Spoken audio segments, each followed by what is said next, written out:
Hello అండి అందరికీ welcome back to Princy vlogs. ఈ రోజు వీడియోలో సేమియాతో ఫ్రూట్ కస్టర్డ్ ఎలా చేయాలో చూపించబోతున్నాను. చాలా చల్లగా ఫ్రిడ్జ్లో పెట్టుకొని తిన్నారంటే టేస్ట్ అయితే చాలా బాగుంటుంది.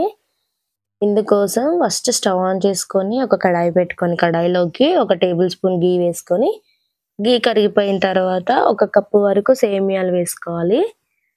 సేమియా వేసుకున్నాక స్టవ్ని సిమ్లో పెట్టుకొని సేమియా గోల్డెన్ బ్రౌన్ కలర్ వచ్చేంత వరకు వేయించుకోవాలి.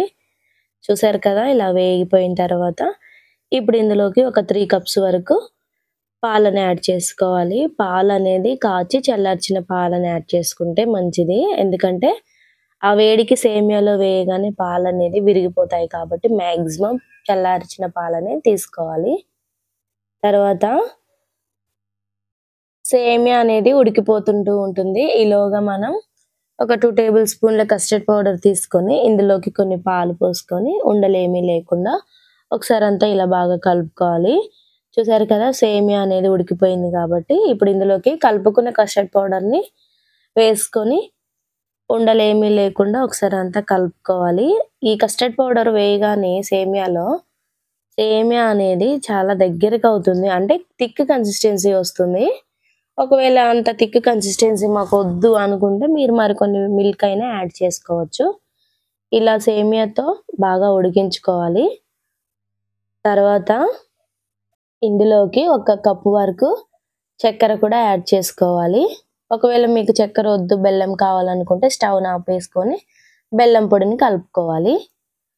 ఇలా కలుపుకున్న తర్వాత చక్కెర అంతా కరిగిపోయిన తర్వాత కూడా కన్సిస్టెన్సీ అనేది లూజ్ అవుతుంది, ఏం కాదు. మరి కొద్దిసేపు స్టవ్ని సిమ్లో పెట్టుకొని బాగా కలుపుకుంటూ ఉడికించుకున్నారంటే మంచి కన్సిస్టెన్సీ వస్తుంది.